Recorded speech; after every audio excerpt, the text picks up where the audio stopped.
বাংলাদেশের রাজনৈতিক ও সামরিক অঙ্গনে এক অভূতপূর্ব অস্থিরতা দানা বাঁধছে, যা দেশের ভবিষ্যৎ গতিপথ নির্ধারণে এক নতুন মোড় এনে দিয়েছে। সম্প্রতি আন্তর্জাতিক অপরাধ ট্রাইব্যুনালের প্রধান প্রসিকিউটর অ্যাডভোকেট তাজুল ইসলামের এক ব্রেকিং নিউজ সদৃশ ঘোষণা সমগ্র জাতিকে গভীর চিন্তায় নিমজ্জিত করেছে। তার হুঁশিয়ারি, যা দেশের শীর্ষ সেনা কর্মকর্তাদের কালকের মধ্যেই ট্রাইব্যুনালে হাজির করার আবশ্যকতা নির্দেশ করেছে, তা দেশের ইতিহাসে এক নজির ঘটনা। যদি এই নির্দেশ অমান্য করা হয়, তবে সংবাদ মাধ্যমে আত্মসমর্পণ বিজ্ঞপ্তি জারি করা হবে, এমন এক কঠোর পদক্ষেপের ইঙ্গিত দিয়েছেন তিনি।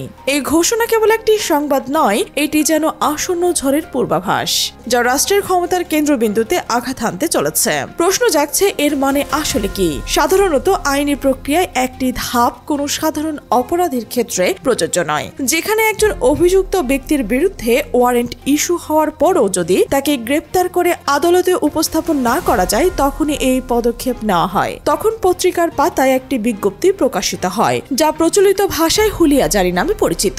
এই হুলিয়া জারির মুহূর্ত থেকেই অভিযুক্ত ব্যক্তিকে পলাতক বা ফিউজিটিভ হিসেবে বিবেচনা করা শুরু হয়। এই বিজ্ঞপ্তি শুধুমাত্র একটি আনুষ্ঠানিকতা নয়, একটি অভিযুক্তের জন্য এক চরম সতর্কতা। এতে স্পষ্ট করে জানিয়ে দেওয়া হয়েছে যে নির্ধারিত তারিখে নির্ধারিত আদালতে আত্মসমর্পণ না করলে আসামির অনুপস্থিতিতেই বিচার কার্য সম্পন্ন হবে। আইনের ভাষায় এই প্রক্রিয়াকে ট্রায়াল ইন অ্যাবসেন্সিয়া বা ট্রায়াল ইন অ্যানসেসিয়া বলা হয়। এটি একটি অত্যন্ত কঠোর আইনি ব্যবস্থা, যা অভিযুক্তদের অধিকার সীমিত করে দেয়। ট্রায়াল ইন অ্যাবসেন্সিয়া বা অনুপস্থিতিতে বিচার কার্য চলাকালীন একজন পলাতক আসামি তার আত্মপক্ষ সমর্পণের মৌলিক অধিকার থেকে বঞ্চিত হন। তিনি আদালতে উপস্থিত না থাকলে কোনো আইনজীবী নিযুক্ত করতে পারবেন না, নিজের পক্ষে কোনো যুক্তি পেশ করার সুযোগ পাবেন না।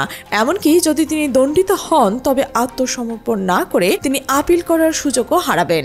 এই বিধানগুলি একজন অভিযুক্তের জন্য এক অত্যন্ত প্রতিকূল পরিস্থিতি তৈরি করে। তবে ব্যতিক্রমী কিছু ক্ষেত্রে আইনি কিছুটা নমনীয়তাও দেখায়, বিশেষ করে যাদের বিরুদ্ধে দণ্ডযোগ্য অপরাধের অভিযোগ থাকে। তাদের জন্য আদালত নিজ উদ্যোগে একজন স্টেট ডিফেন্স লয়ার বা রাষ্ট্র নিযুক্ত আইনজীবী নিয়োগ করে থাকেন, যাতে আইনি প্রক্রিয়ায় মৌলিক ন্যায় বিচারটুকু নিশ্চিত হয়, ঠিক যেমনটি পলাতক শেখ হাসিনার পক্ষে করা হয়েছে, যেখানে তিনি অনুপস্থিত থাকা সত্ত্বেও তার পক্ষের আইনি প্রতিনিধিত্ব নিশ্চিত করা হয়েছে। এই আইনের এক বিশেষ দিক, যা সবচেয়ে গুরুতর অভিযোগে অভিযুক্ত ব্যক্তিদের ন্যূনতম অধিকার নিশ্চিত করার চেষ্টা করে। অতএব এই কঠোর আইনি প্রক্রিয়ার মুখোমুখি হয়ে দেশের সাবেক ও বর্তমান বড় বড় সেনা অফিসারদের সামনে এখন আর কার্যত কোনো বিকল্প পথ খোলা নেই। তাদের একমাত্র উপায় হলো আদালতে হাজির হওয়া এবং এরপর জেলে যাওয়া। অন্যথায় আইনের এই ধারা তাদের এমন এক পরিণতির দিকে ঠেলে দেবে, যেখানে তাদের সম্মান, পদমর্যাদা এবং স্বাধীনতা সবই প্রশ্নবিদ্ধ হবে। এই পরিস্থিতি নিঃসন্দেহে তাদের জন্য এক চরম অগ্নি পরীক্ষা। কিন্তু কারা এই সেনা অফিসাররা? কেন গুরুতর অভিযোগে তাদের এই কঠিন পরিস্থিতিতে দাঁড় করিয়েছে? যে মামলাটি এই বিশাল আলোড়নের কেন্দ্রে রয়েছে, সেটি হলো একটি ঘুম ঘর সম্পর্কিত অভিযোগ। এই মামলায় অভিযুক্তদের তালিকায় রয়েছেন মোট 28 জন হেভিওয়েট আর্মি পারসন। এই তালিকায় একদিকে যেমন রয়েছে শেখ হাসিনা, তার প্রতিরক্ষা বিষয়ক উপদেষ্টা তারিক আহমেদ, তেমনই রয়েছেন দেশের অত্যন্ত সংবেদনশীল গোয়েন্দা সংস্থা ডিরেক্টর জেনারেল অফ ফোর্সেস ইন্টেলিজেন্সের সাবেক 5 জন মহাপরিচালক। এই নামগুলো কেবল ব্যক্তি নাম নয়, এরা এক সময় রাষ্ট্রের নিরাপত্তামূলক ভিত্তি হিসেবে পরিচিত ছিলেন, ক্ষমতার অলিন্দে যাদের প্রভাব ছিল অপরিসীম। অভিযুক্তদের মধ্যে রয়েছেন ডিজিআইএফ এর সাবেক মহাপরিচালক lieutenant general Mohammad Akbar Hossain, DGIF এর আরেক সাবেক মহাপরিচালক major general Mohammad Saiful Abedin, DGIF এর সাবেক মহাপরিচালক lieutenant general Mohammad Saiful Islam, DGIF এর সাবেক মহাপরিচালক লেফটেন্যান্ট জেনারেল আহমেদ তাসামস চৌধুরী এবং ডিজিআইএফ এর সাবেক মহাপরিচালক মেজর জেনারেল হামিদুল হক। এই 5 জনই এক সময় দেশের শীর্ষ গোয়েন্দা প্রধানের দায়িত্বে ছিলেন, যাদের হাতে ছিল দেশের নিরাপত্তা বিষয়ে গুরুত্বপূর্ণ তথ্য ও ক্ষমতা। এছাড়াও সিটিআইবি এর সাবেক পরিচালক মেজর জেনারেল মোহাম্মদ তৌহিদুল ইসলাম, ডিজিআইএফ এর সিটিআইবি এর সাবেক পরিচালক মেজর জেনারেল শেখ মোহাম্মদ সরওয়ার হোসেন এবং ডিজিআইএফ এর সিটিআইবি এর সাবেক পরিচালক মেজর জেনারেল কবির আহমেদও এই মামলায় অভিযুক্তদের মধ্যে রয়েছেন। উল্লেখ্য, কৌহিদ আহমেদ কিছুদিন আগে দেশ থেকে পালিয়েছেন বলে জানা যায়, যা এই মামলার গুরুত্ব এবং অভিযুক্তদের সম্ভাব্য প্রতিক্রিয়াকে আরও বাড়িয়ে তুলেছে। যা এই তালিকাভুক্তদের মধ্যে প্রায় 15 জন অফিসার বর্তমানে সেনা সদরে হেফাজতে রয়েছেন বলে তথ্য পাওয়া গেছে। তাদের ওই সেনা হেফাজতে থাকা বিষয়টি নিয়ে ইতিমধ্যেই বিভিন্ন মহলে তীব্র আলোচনা ও সমালোচনা শুরু হয়ে গেছে। এই অভিযুক্ত ব্যক্তিদের সেনা হেফাজতে থাকার বিষয়টি দেশের নেটিজেনরা কোনোভাবেই মানতে পারছেন না। সামাজিক যোগাযোগ মাধ্যমগুলোতে এই নিয়ে চলছে তীব্র ক্ষোভ ও বিতর্ক। নেটিজেনরা প্রশ্ন তুলছেন, যখন শত শত সাধারণ মানুষ বছরের পর বছর ধরে গুমঘর বা আয়নাঘরের মতো গোপন আস্তানায় নির্মম জীবন কাটিয়েছেন, এমনকি অনেক ক্ষেত্রে অভিযুক্ত বা গ্রেফতার না হয়েও, তখন এই উচ্চপদস্থ সেনা কর্মকর্তাদের জন্য কেন বিশেষ ব্যবস্থা? তাদের ক্ষোভের কারণ হলো সাধারণ নাগরিকদের জন্য একরকম বিচার এবং ক্ষমতাধরদের জন্য অন্যরকম বিচার, এই বৈষম্য।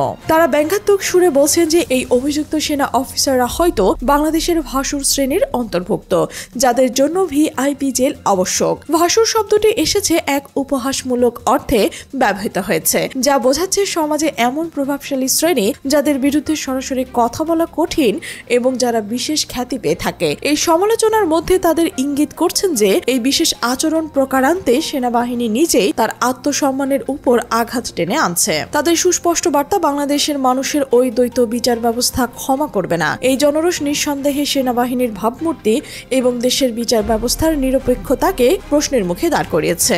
যখন সামরিক ও বিচারিক অঙ্গনে এমন এক উত্তাল পরিস্থিতি বিরাজ করছে, ঠিক তখনই দেশের রাজনৈতিক অঙ্গনেও এক গুরুত্বপূর্ণ বৈঠক অনুষ্ঠিত হতে যাচ্ছে। এরই মধ্যে অন্তর্বর্তীকালীন সরকারের প্রধান উপদেষ্টা ডক্টর মোহাম্মদ ইউনূসের সঙ্গে দেখা করতে যাচ্ছেন বাংলাদেশ জাতীয়তাবাদী দল বিএনপির মহাসচিব মির্জা ফখরুল ইসলাম আলমগীর সহ 3 সদস্যের একটি প্রতিনিধি দল। মঙ্গলবার সন্ধ্যায় রাষ্ট্রীয় অতিথি ভবন যমুনায় এই উচ্চ পর্যায়ের বৈঠক অনুষ্ঠিত হওয়ার কথা হয়েছে। বিএনপির মিডিয়া সেলের সদস্য সাইরুল কবির খান এই তথ্যের সত্যতা নিশ্চিত করেছেন। এই প্রতিনিধি দলে মির্জা ফখরুল ইসলাম আলমগীর ছাড়াও রয়েছেন বিএনপির স্থায়ী কমিটির সদস্য আমির খসরু মাহমুদ চৌধুরী এবং সালাউদ্দিন আহমেদ। সংশ্লিষ্ট সূত্র থেকে জানা গেছে, এই বৈঠক চলমান রাজনৈতিক পরিস্থিতি, সাম্প্রতিককালে হযরত শাহজালাল আন্তর্জাতিক বিমানবন্দর সহ দেশের বিভিন্ন স্থানে ঘটে যাওয়া ঘটনাবলী, জুলাই জাতীয় সনদ বাস্তবায়ন প্রক্রিয়া সহ নানা গুরুত্বপূর্ণ বিষয়ে আলোচনা হতে পারে। তবে সবচেয়ে কৌতূহলোদ্দীপক বিষয় হলো, এই বৈঠকের আলোচনার সূচিতে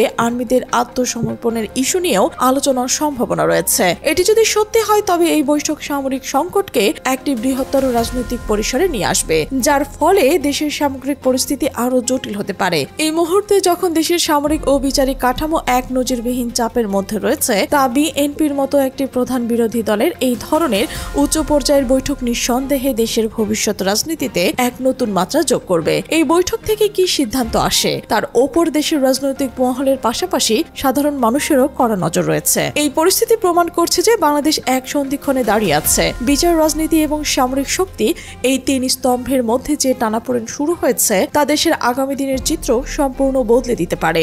প্রতিটি পদক্ষেপ, প্রতিটি ঘোষণা এবং গভীর মনোযোগের দাবি রাখে। এই উত্তপ্ত পরিস্থিতিতে দেশের ভবিষ্যৎ কোন দিকে মোড় নেবে তা জানতে অধীর আগ্রহে অপেক্ষা করছে গোটা জাতি।